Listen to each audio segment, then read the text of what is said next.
Okay, here's the old tie rod with the end and the inner still assembled with the boot pulled over it, so you can see this OEM version here is rattle around quite a bit, and it moves easily. The other one over here just is absolutely no resistance left. Both these boots were torn. They had actually they split down the middle. So I'm replacing with the new one.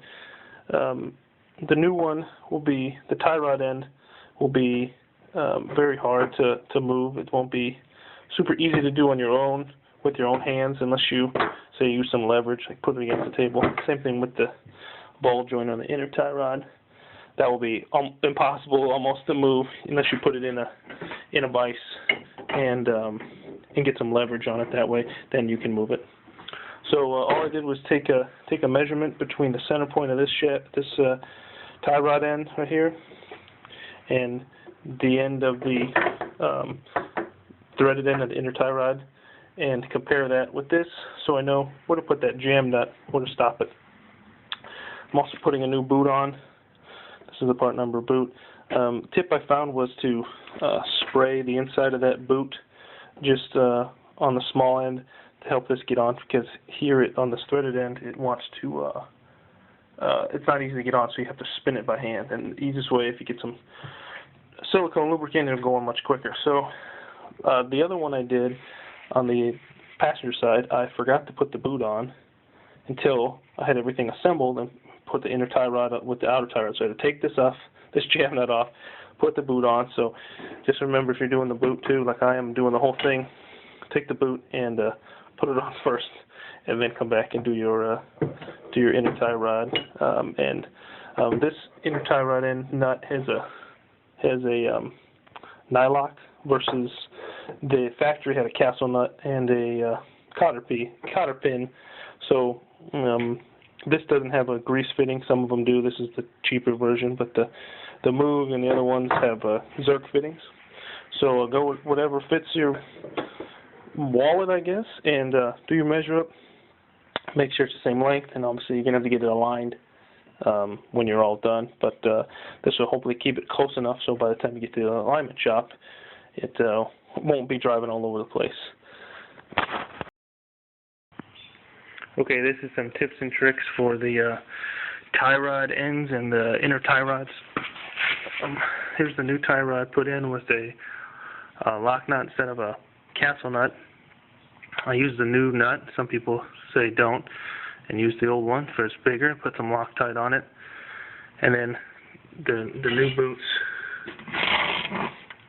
that are on are a pain to get on if you turn the wheel. So the tips I'd say is to remove the tie rod end here first.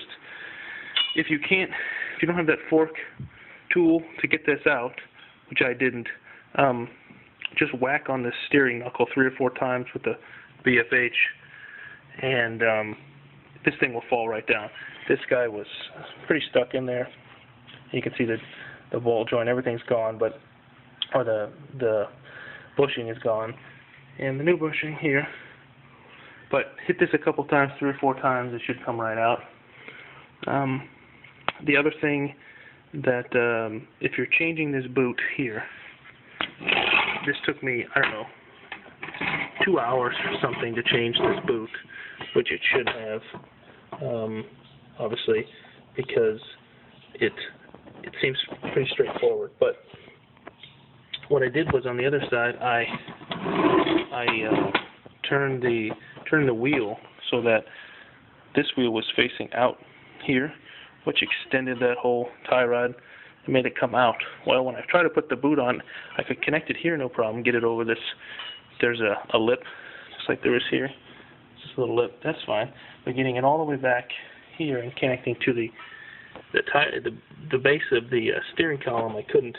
I had to struggle with it, and then I realized that this boot was stretched out. So after about 2 hours or so of screwing with it, I stepped away and came back. And so the suggestion is, take this and turn it all the way in, so you're compressing that boot. And when you compress that boot, that the end of it went on just perfectly. Otherwise it's pretty terrible to try to get that boot right there. If you can see it where it's zip tied, it was horrific to try to get over the lip. So that's a tip and trick, is just to whack the steering knuckle a couple times if this won't fall out after you've tried to compress it out, and turn the wheel all the way in so that your inner tie rod boot will actually fit over the end of the sleeve over there. Other than that, this job was fairly easy. The only other thing I'd say is just to check what kind of tie rod end you want. If you want one with a grease fitting or a cheap one like I have, and if you want a grease fitting, to make sure you get that grease every once in a while. I knew I wasn't going to grease it, so I didn't get it, but some people will and do. And then some people put some thread locker on here. I put blue. You can put red. It'll break off if you have to heat it, but I don't imagine doing this job again. It's been 180,000 miles. So that's a tip and trick. Steering knuckle, compress the boot, Loctite. Everything should be fairly easy. Good luck.